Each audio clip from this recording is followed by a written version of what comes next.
And we are back with Donald Trump, and joining us, his wife Melania, sons Donald Jr., his daughter Kai has just jumped on the stage as well. She's 8 years old. Eric is with us, daughters Tiffany and Ivanka. Welcome. It's great to have the whole family together like this. Thanks so much. Ivanka, I got to start off with you. Congratulations on your baby. How's everything going? Thank you. Everything's going incredibly well. So Theodore is 2 weeks old as of Sunday. Are you sleeping through the night? Is he sleeping? No. Not even close. Not even close. But it's a blessing. So we're very happy. Well, congratulations. That's the most important thing. I'm just curious, when your dad, your husband, I mean, how did the conversation come up? Was there a family meeting like on the Brady Bunch, or I mean, how did he call each of you individually and say, you know, I'm going to do this time? And what did you think?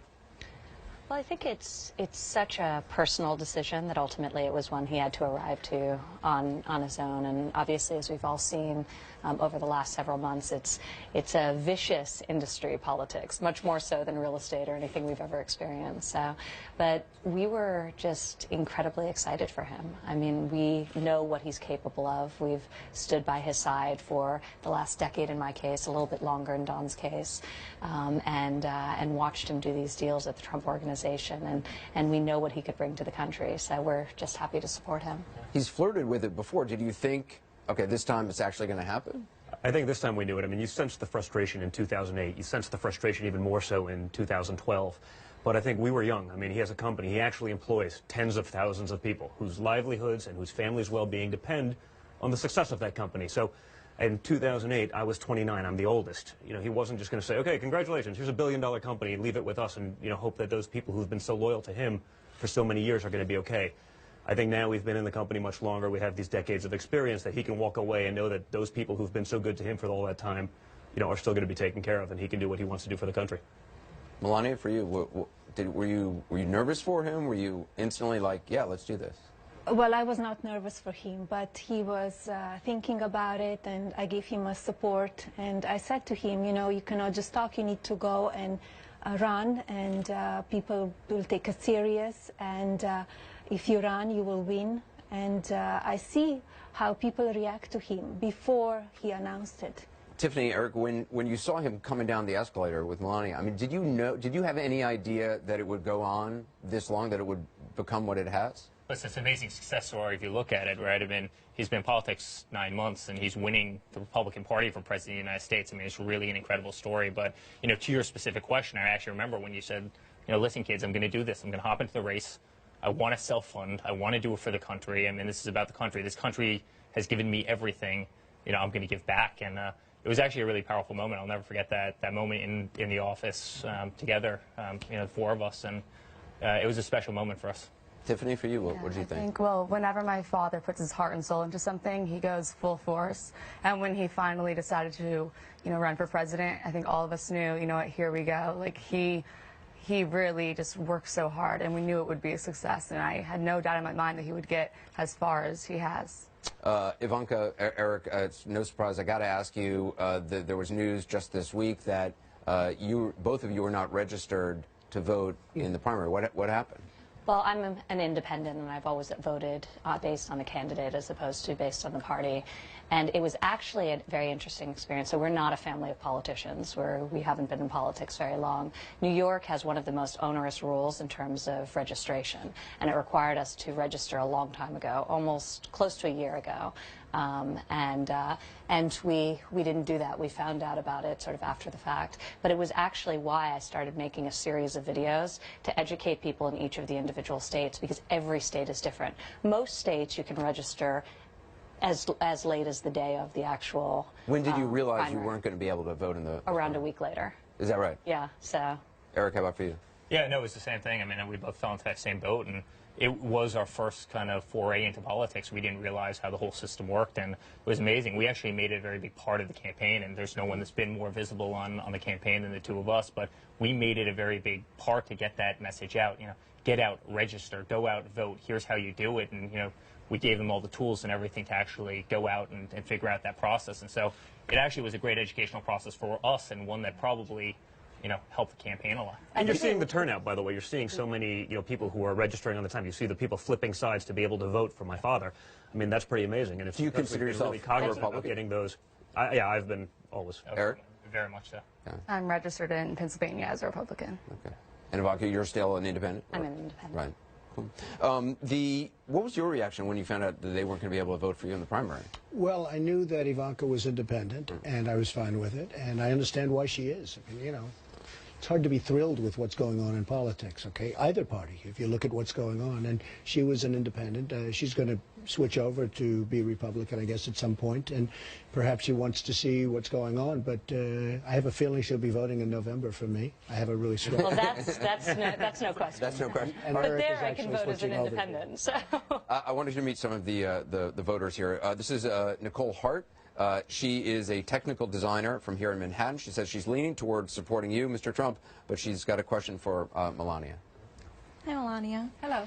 Do you feel that you and Mr. Trump have raised Barron differently than he did his older children? Well, it's a different time and different generation. And especially now, the time is different. He's not home much. He's working hard. He's on the road all the time. And I'm at home being a parent, and we are very happy when we have him home because we miss him. And yes, it's a little bit different, but kind of still the same. You know, he loves to work, he loves the country, and we see that, you know, he will do something amazing if people elect him to be a president. Mr. Trump, do you think you're a different dad to your youngest, to Barron, than you were to your older kids? Well, I think I appreciate it more. You know, it's very interesting with my with all of the children. I've always been, I think, a very good father. It was always very important to me. In fact, a lot of people say, my children have done a good job, and they better keep doing a good job. But they come to me, friends of mine, very successful people, and their children have problems with drugs and problems with alcohol and problems with a lot of things. And they say, could you speak to my son? Could you speak to my daughter? I'm always very honored to do that. And I have so many friends that have asked me to do it. But I think now, as I've gotten older, I think maybe I appreciate the fact more, whereas before I was charging forward. We're still charging forward, but perhaps we appreciate life a little bit more. This is Peggy Padovano. She works in real estate. She says her dad actually worked for your father, Fred. She says she's voting for you next Tuesday, and she's got a question for Eric. Right. Hi, Eric. How are you? Hi, Peggy. How are you? My question is, rather, it's a statement. When I was younger, I formed a very special bond with my dad through football. We used to spend countless hours together watching games. And I wanted to know, do you have a special bond with your dad, just the two of you? Yeah. Well, I have many special bonds with my father. You know, we love work, right? It's something that really brings us together. We love building. The two of us just love machinery. We love building. We love concrete. We love jobs. And, you know, we'll sit on the phone at 6 o'clock in the morning and we'll talk about our favorite jobs. And, you know, I think that brings a lot of fun to us and a lot to the relationship. We also love golf. You know, we go out, we play golf together, and it's just something that we really enjoy. So, listen, there's a lot of things. He's got a great sense of humor. He's been the greatest father in the world. He's an amazing deal maker. You know, he's just always had so much love for us and this whole family. He's an amazing guy, one of my best friends in the entire world, maybe my best friend in the entire world. He's an amazing man, but there's really a lot that brings us together. Thank you so much. Peggy was saying that she worked for your dad. What was your relationship like with your dad? It was great, and it really became much better when I hit about 20, when I graduated from the Wharton School of Finance, and I started working. But I worked with him during summers, but it was a great relationship. But did you always know you were going to go into this business? no, I wanted to be a baseball player. I wanted to make movies. I had a lot of different ambitions as I was growing up, but ultimately I decided I'd work for my father over the summers. I was in Cincinnati, Ohio. I worked there and different places, and I loved doing it, but ultimately when I got out of school, I said, you know, this is the right thing to do. And we were in Brooklyn. We had an office in Brooklyn, and we had buildings in Brooklyn and Queens. And I always wanted to go into Manhattan. I used to look across the river and see those big buildings, and it was something that always intrigued me. But I had a great relationship with my father, but probably even better when I worked with him. This is Lillian Ortiz over here. She's an attorney from Suffolk County, New York. She says she's planning on voting for you, but she's got a question for Tiffany. Lillian? Tiffany, good evening to you all. What do you most admire about your dad? I think I've grown up seeing him such a mentor. His hard work ethic is truly inspiring. Whenever I'm, at school studying these long hours, I see him on TV without any sleep and making these speeches, and it just makes me want to continue to work harder and prove myself and, keep on pushing to my limit. Thank you. Tiffany, your mom revealed just recently that you had your first job interview. I don't know that you wanted her to reveal that. How did it go? I think pretty well. You know, Were you nervous? I think everyone's nervous Yeah. graduating college, you know, finding your first job. I think I can understand and resonate with a lot of other college graduates at this time. You know, this is the first time you're out in the world on your own. So luckily I have a supportive family. Jared, Ivanka's husband, and Ivanka, and my father and my mother have been so supportive, and we'll see what happens. What's it been like for you watching this process, watching your dad out in the political arena? It's been amazing. I think it's a once-in-a-lifetime opportunity, truly, and to be able to be, a daughter of someone that's running for the president election, it's just no one really has that opportunity. It's an education in and of itself. Yeah. I want you to meet Arlene Tang. She's over here. She's a physician. She says she's undecided. She's got a question for you, Mr. Trump. Arlene? Good evening, Mr. Trump. I was wondering, do you talk to your wife and children the same way that you speak at the GOP debates? The same way? Occasionally. I think I'm much nicer to them. Right? I will say, you talk about the debates. I never knew about debating. My whole life has been sort of a debate, but the politicians, they debate every night, and I didn't know how that was really going to work out. And the debates, I've loved the debates. I've really had fun with them. I think I've done well with them. I guess I wouldn't be here. I've been on the center stage every single debate. And I've really enjoyed it, but I will tell you, I speak to my wife and children much, much differently. But it has been an interesting process. They're always saying, be nicer on the debates. I said, wait a minute, they're coming at me from all these different angles. Well, how can I be nice? But Melania in particular would say, be nicer in the debates. I said, I can't do that. I have to win first, but we'll be nice. But we've had a lot of fun. What do you say to him? Because I think I saw, Mr. Trump, you saying on the campaign trail that both Melania and also Ivanka were telling you to be more presidential. What do you want? What would you like him? How would you like him to be different? Just to use nice language. Better sometimes. language. Better language. I know you not were, all the time. You were upset when sometimes I agree with it. somebody yelled out something at one of his rallies. Correct, I know and you he were repeated. You were upset with that. Yes, and I was thinking, just don't repeat it, because next day the press, all what they will talk is about the word, an appropriate word, and that was correct. So, Ivanka, what have you said to him about being presidential?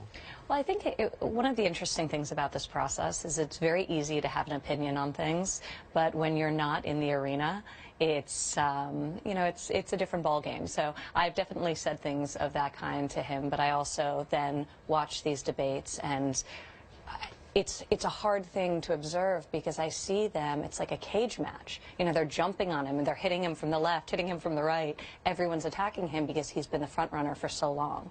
He's the man to take down. So while I do sometimes tell him to withhold some of that sort of fire, I also understand it, and I think it's instinct, and I think it also speaks to his passion. And I think that's ultimately what we need. I mean, you have to have tremendous stamina to get through this process. You have to have a fire and a passion. I don't think you can be particularly laid back and make it through this whole experience from what I've observed, especially when you're competing against many very qualified people who are quite upset by the fact that you've long passed them. You've still talked about kind of changing your tone from time to time, maybe even soon. Do you think that's actually going to happen? Because a lot of people are saying, look, you've been talking about that for a while. Sure. Maybe he's not actually capable of changing. Oh, I'm very capable of doing it. It's easy to do it. I mean, it's easier to do it than the way I behave right now. But so why not? Because I have two more people I have to take out. And when I take them out, I will be so presidential you won't believe it. And then, of course, I'll start on Hillary, and then I'll be a little bit less presidential. But assuming I win, I will be the country will be very proud of me, and we will make America great again. My whole thing is make America great again. I haven't heard that. It's so that. important to me. I know that. But it's just so important to me, because we have such potential, and we're not using our potential, and we're being scoffed at and laughed at by the world, whether it's trade, whether it's paying for other countries' military and not being properly reimbursed. It's so sad what's happening to our country, and that's why we have $19 trillion in debt. It's going up to $21 trillion in debt very quickly because of the horrible budget deal that was just made. So I'll be very presidential at the right time. This is Alan Hedrick. He's a real estate agent who says he's leaning towards supporting you. He's got a question for Ivanka. Alan? Hi, Ivanka. Hi. You and Chelsea Clinton are personal friends. Has the campaign put a strain on your friendship? And with both you and Chelsea working on your prospective parents' campaigns, is there a common ground where you guys can kind of find an issue to agree on? And do you think you will still be friends with her after this election cycle? Well, look, we're children and we love our parents, so that's the great equalizer, and that's the great common ground. So I'm incredibly proud of my father. I'm amazed and truly in awe of what he's accomplished and what he's accomplished throughout the course of his life up until this point. But you know, the last 10 months have really been a whole different level. So I think that she would probably say the same about her mother. So she's probably very proud of her mother, and we certainly would share that, I would think. This is Mitchell Bernstein. He's an IT director from Brookhaven, New York. He says he's leaning towards supporting you. He's got a question for all of the women on the stage. Mitchell? Yes. You're probably aware that the media's gone after your father on several occasions regarding women in general. And I was wondering how you felt about how the media's treated him, how he's presented himself, and what you can do in general to improve the relationship and to provide information about how your relationship with your father is in regards to women in general. Well, I think the facts speak for themselves. I have witnessed these incredible female role models that he's employed in the highest executive positions at the Trump Organization my entire life.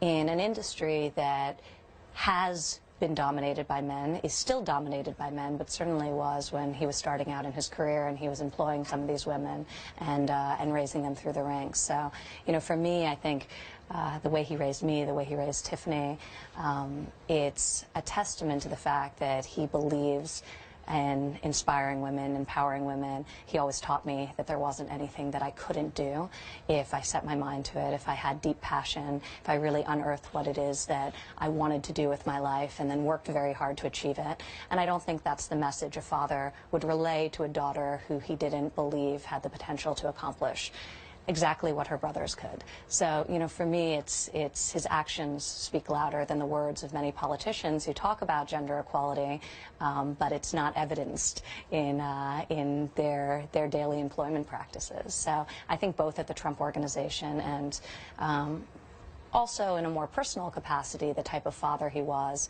to a daughter, to daughters, I think evidences how he feels about our gender in general. Tiffany? Yeah, I think my father, since I've been a little girl, has always just inspired me and had so much faith in me to just be the best person I can be, the best woman I can be. And, you know, every time I speak to him on the phone, whether it be at school or when I'm with him in his office or, you know, in Palm Beach, it's just he wants us to do the best, and he has the utmost faith that we can accomplish whatever we set our minds to, just as well as men, if not better. And we're such strong, hard workers. I mean, Ivanka, of course, Melania. I just truly feel that my father is the best father, the best husband that he could be, truly. Melania, do you? He treats everyone equally. So if you're a woman and they attack him, he will attack back, no matter who you are. We are all human, and he treats them equal as men. So I think that's very important. He doesn't make a difference. And he encouraged everybody, you're a man or a woman.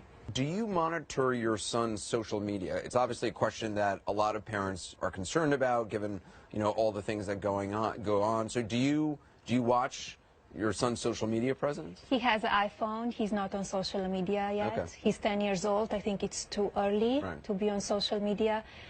He's talking about Instagram, and so I will go into it when I will think it's a right age. It's a hard decision to make. It's a very hard decision to make, and I grew up without social media, and it was in one way better because I see a lot of bullying is going on, and we need to protect our children. We need to watch over them.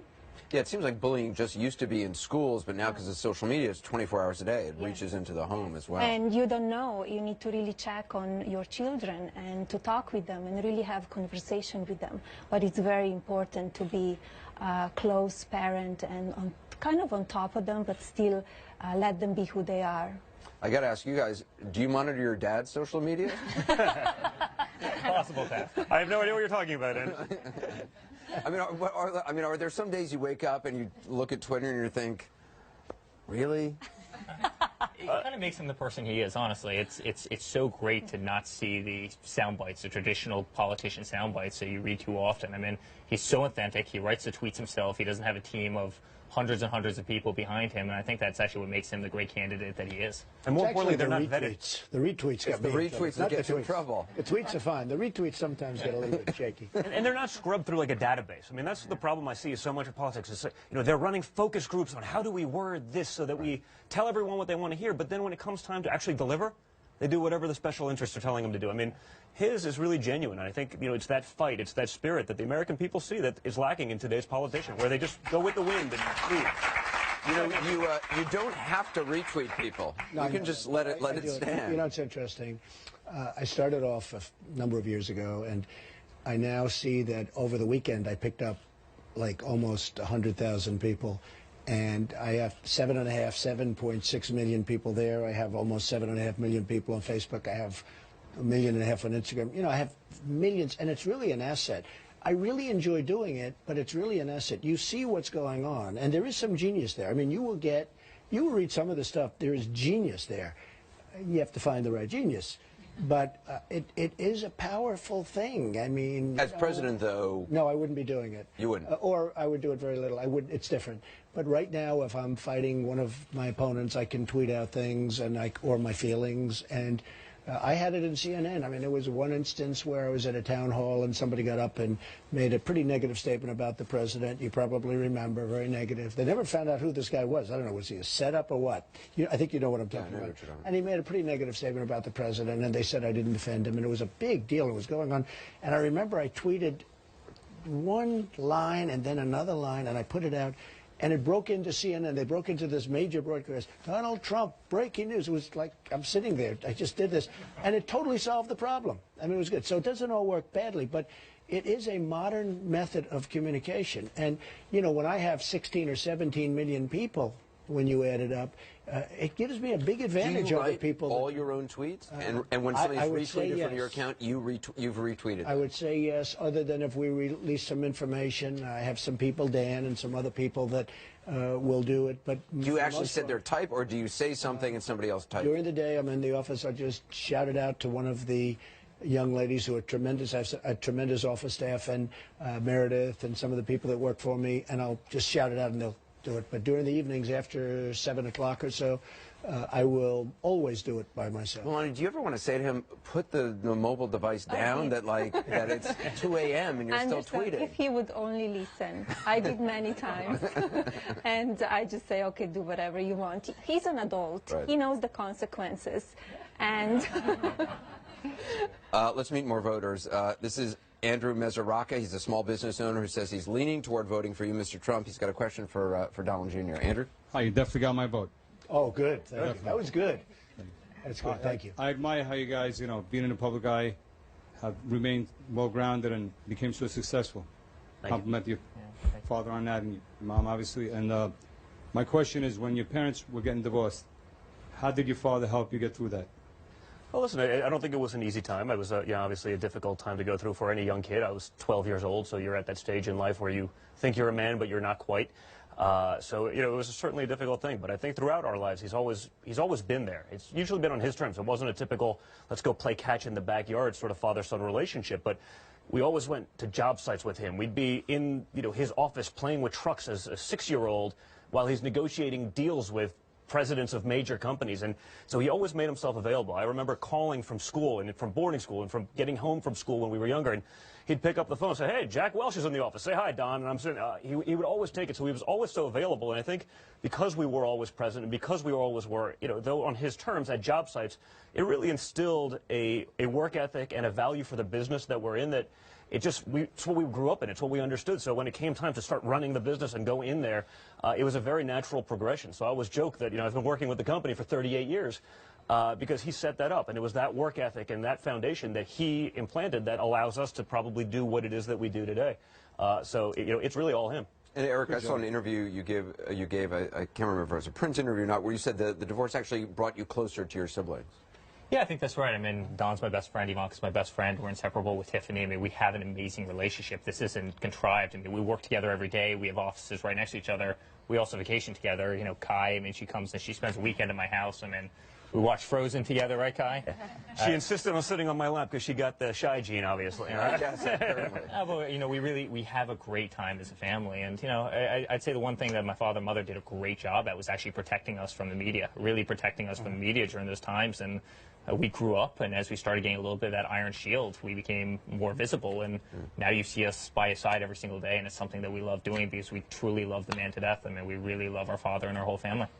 I want you to meet Cherie Murray. She's a mother from Queens who says she's currently undecided. She's got a question for Melania. Cherie? Thank you. Mr. Trump, you have a beautiful family. I'm a mom as well. My daughter, Shyla, and I have 2 sons, Abel and Jace. I wanted to know, what do you love the most about being a mom, Melania? And also, are you guys interested in having more kids? Well, it's amazing every day. Our son is 10 years old, and everything is different. Every day it's you know, something special, and it's unconditional love, and I enjoy every day. I love being mom.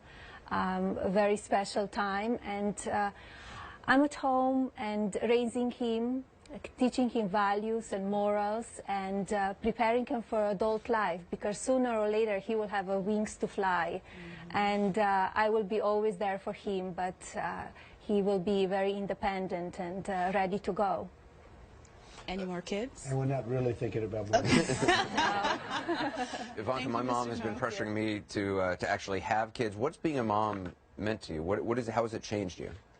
I think it's changed me in almost every capacity. I think it's made me a better person and a better wife. I think I'm much more empathetic once you start thinking about a bigger picture outside of yourself, which is, it's easy to be very self-centered when you're young and you're single, and obviously it started when I got married and I became a we, and then having kids brings it to a whole different level, putting them first, and they become very much the center of your universe. But that seems exhausting. It is, and it's exhausting, but it's really the most amazing type of challenge that you really can't prepare yourself for, but is so unbelievably rewarding. So I feel so fortunate. I have 3 children now, under the age of 4.5, and it's exhausting, but it's the perfect kind of chaos. I want you to meet Joseph Cohen. He's a student at Columbia University. He says he's undecided. He's got a question for Ivanka. Joseph? First, I wanted to congratulate you on the birth of your son. Thank you. I was wondering how your father reacted to your decision to convert to Judaism. What led you to that decision, and how did he react? Well, it's such a personal decision. I tend not to talk about it in a public forum, but my father was very supportive. He knows me, he knows, and he trusts my judgment. When I make decisions, I make them in a well-reasoned way. I don't rush into things, so I appreciate the support he gave me, because obviously these decisions are not taken lightly, and it would have been much more hard if I had headwinds. But he believes in me. He loves my husband. They're incredibly close, which I think was obviously helpful, and he's been very supportive of me in that decision, as in many others that I've taken throughout the years. So. Thanks for your question. This is Brittany Haller. She's a student at the Fashion Institute of Technology. She says she's undecided. She's got a question basically for all the kids. Hi. So how intimidating was it to introduce your significant others initially to your father? Well, I don't think that any of us necessarily got the shy gene. There's not a lot of shy in our family, so I think we're all pretty self-confident. So I think it made it relatively easy, but it was probably a unique experience for all of us. But he's been just incredible now, as always has been as a father, but even as a grandfather, because I have 5 kids of my own, and my wife is a stay-at-home mom, takes care of all 5 of them, and her job is a lot tougher than mine. It's hard, we have a pretty tough job, but it's amazing, and he's just so incredibly supportive of that as well. And just seeing him as a grandfather is, I wish something that people could see, because it is amazing, and it's a side of him you wouldn't see. It's not something we talk about all that often, but it's just incredible. And watching him with Kai on the golf course, or any other situation, it's pretty amazing. So, there may have been some intimidation initially, but he trusts us pretty well. I remember spying on the lunch that my husband and my father had in Trump Tower. How did you spy on it? I was hiding around columns. Jared called. He came over. They went downstairs. They were having a beautiful lunch. There were tremendous amounts of hand gestures. I didn't know if this was good or bad. But so I was. Obviously, when you love somebody so much, you hope that the people in your lives that you love one another. So. Do you remember that? High stakes. I do remember. I'm very happy with Jared. He's been fantastic. All of, Eric did so well, and Don did so well, and Tiffany's working on it. And Ivanka, we're so happy with the new members of the family, really. They've been fantastic. It's got to be intimidating, though, Tiffany, bringing, or introducing somebody or even considering that. My father trusts us in our opinions, and Melania spent multiple dinners with my boyfriend now, and I think in the end, we're independent people, and all he can do is just support us and, be a loving father and, really hope that we're taken care of as well. And if it's not good, the older brothers will get involved. Yeah, is that right? Okay. No problem. You're more intimidating than enforcement. Your father. Okay. High school was rough for me in that regard. Yeah. Oh, yeah? There may have been a couple instances. Is that right? No. One or two. They're very protective. Okay. This is Joseph Kovac. He's from Staten Island. He says he's undecided. He's leaning toward you, Mr. Trump. He's got a question for Donald Jr. Joseph? Well, first of all, Mr. Trump, I respect you tremendously as a businessman, but more importantly, as a father. And you've swayed me tonight, first of all. Oh, great. Good. Yes, definitely. My question for you, Don, is what have you learned as the greatest experience as a businessman from your father? And do you think that sometimes tone is important and you get more with honey than vinegar, so to speak? Well, I think without question, what's interesting throughout this process, everyone talks about that in tone, but there also comes a time where you actually have to put the hammer down, right? There comes a time where being nice and trying to do all this stuff, when people are laughing at your face, you have to actually fight back. And, that's what's so important about what he does. And he's not just going to go every time there's a little change in the winds, he's going to flip. That's not what he does. He's going to fight for the American people. So, tone is important. And I've seen him do that for the 38 years I've been working in the company. I've seen him do deals with people from all over the world, different backgrounds, different ethnicities, different everything, different personalities. And he's able to do that better than anyone. No one can be, more endearing, more, he wins everyone over with that when the time is right. Sure. But we're at a stage in our country where I think we all believe that, we really need some change. We need politicians who actually have real world experience, people who are actually going to work for the people. The biggest joke I see is all the politicians talking about how they're great public servants. They're serving themselves. Sure. He doesn't need this at this stage in his life. He's done everything he needed to do, but he wants to give back to the country that's been so great to him, to the people who've been so loyal to him. It's given him so many opportunities, whether it be family, whether it be business.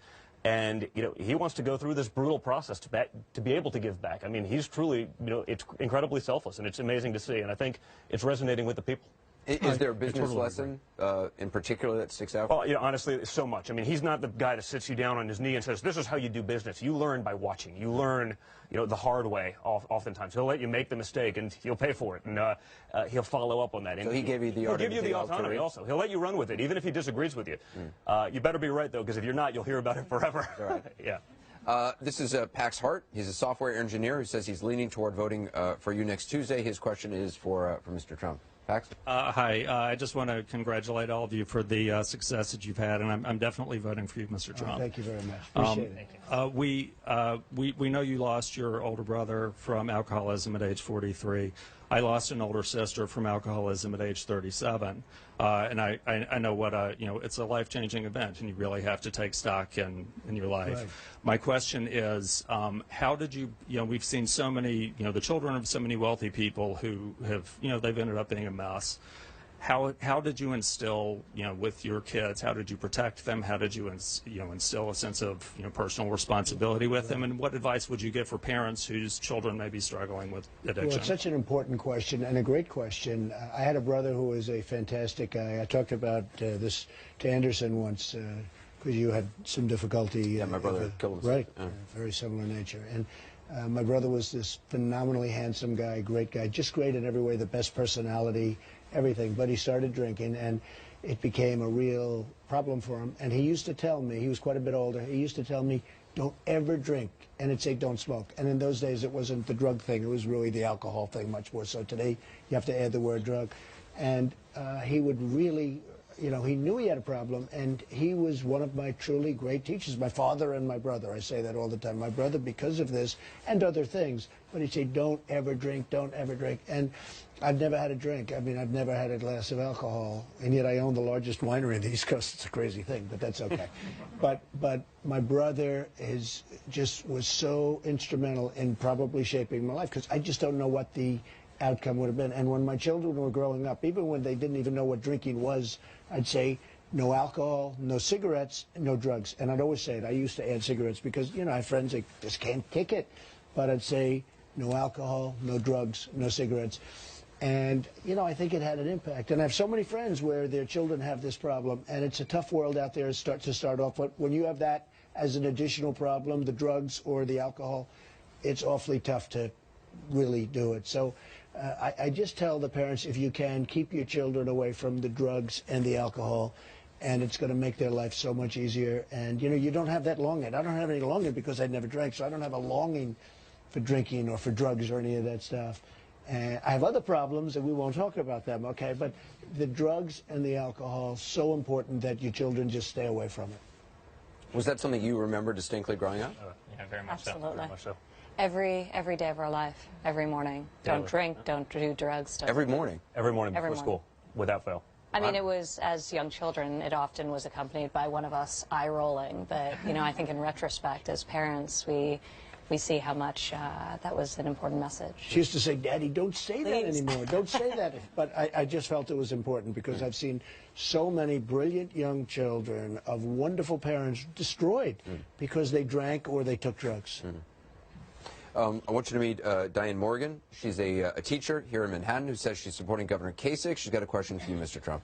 Hello, Mr. Trump. Hi. Good evening. Thank you for answering my question. I'm a mom of 3 here in New York, Ethan, Jane, and Laura. And I'm wondering, what do you consider the 2 or 3 most important financial principles to teach your children or that you've taught your children? Well, I've always said, and I make speeches on this, and they pay me a lot of money, and I give it to charities, and I'm so happy about it, and I love doing it, but I always say you have to love what you do. So important. You can never, ever give up. I've seen so many people where they're, you know, they have talent, and they're very smart, and I see it even in schools where I went to school. Some of the people that weren't really as smart as other people are much more successful now because they were just more driven, and they never, ever quit or gave up. And keep the momentum going.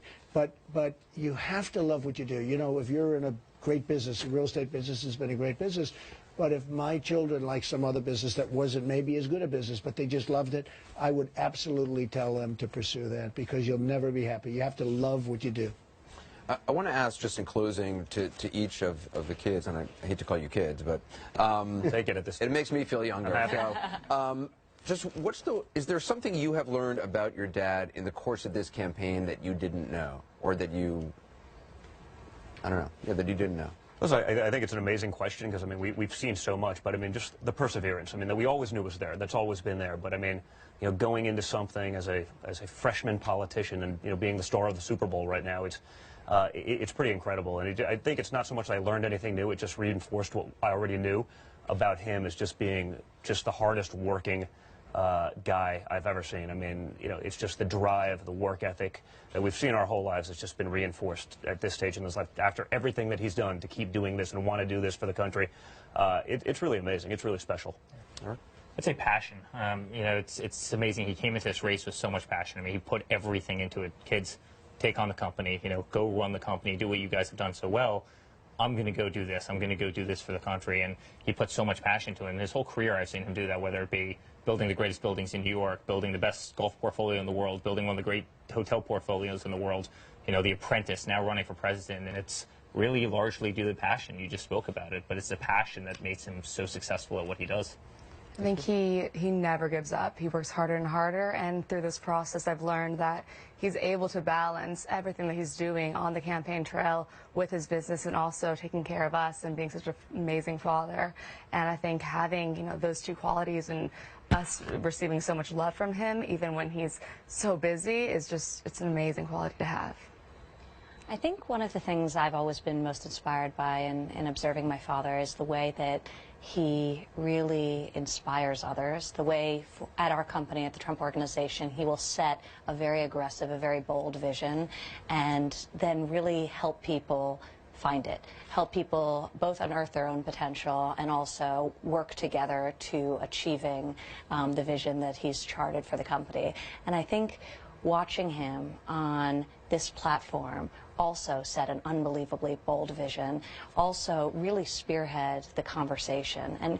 And really, whether you agree with the platform or disagree with his policies on certain issues, the reality is he is guiding the conversation on both sides of the aisle. He's really setting the agenda, and he's really charting the course of what's been discussed for the past 10 months, and that's what leadership is. So it's been unbelievable for me to see the way he's inspired the tens of thousands of employees at the Trump Organization really transcend that, and now he's doing that across this country. And it's really remarkable. Melania, is there something you've learned about him that you maybe didn't know? Well, I knew, his drive, and I'm with him almost every day, and it's like I go through the good, bad, and the ugly stuff, and we're going through it, and he's strong, he's passionate, he's smart, he's tough, and he's handling fantastic, and because he's passionate about the country. Mr. Trump, is there something you didn't know about yourself that you've learned in the race? Well, I think something was reinforced tonight. I've known the most successful people in the world. Many of them are very unhappy people. Many of them but many are very unhappy people. And I've always said the most important thing is having a great family. The family is more important. And, to me, the most successful people have always been the people that seem to be the happiest are people with a great family. And, you can say I have a wonderful family, and it's been very important to me. I think it's been a real stabilizing factor. I don't think I would have had the kind of success I've had without my family. Is business life tougher or political life? Well, I think that political life is more dishonest. I mean, I find the people in politics to be far more dishonest than pretty dishonest business people. You want to know the truth. I deal with some pretty tough customers. I think the business people are tougher. I think the business people I know them all. We'll use some of these tough people to renegotiate our trade deals, folks. Believe me, I know the good ones, and I know the bad ones, and I know the overrated ones, and I know the ones that are the best of all that nobody ever heard of. But we will use the best. We don't use the best right now. But I will say this. I think the business people are tougher, but I think the politicians are more deceptive. Final question. Do you really believe you're going to get to 1237, or in your heart do you believe this is going to end up being an open convention? I think I'll get to 1237. I think we're going to do very well in New York, and as I said before, some of the states around that we're going to be in next. I think we should do really well in California.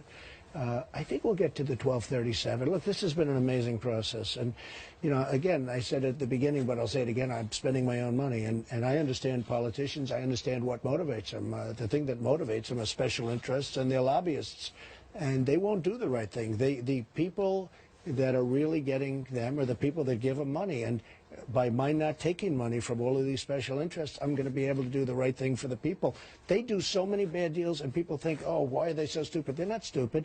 They're doing it because they're told to do it by the people that give them money. That's why, whether it's Ted Cruz or others, I will tell you, they're not going to do the right thing for the country. And it just is the way politics works. And nobody knows the system better than I do. And you know, though, how politics works. At the convention, if you don't make it in the first round of voting, a lot of those delegates who have to vote for you in the first round, they're free to go elsewhere. I'm not an established... Are you ready for that? Sure, I'm ready for it. Look, my life would be a lot easier. I have some wonderful things. My life would be a lot easier. I just want to do something.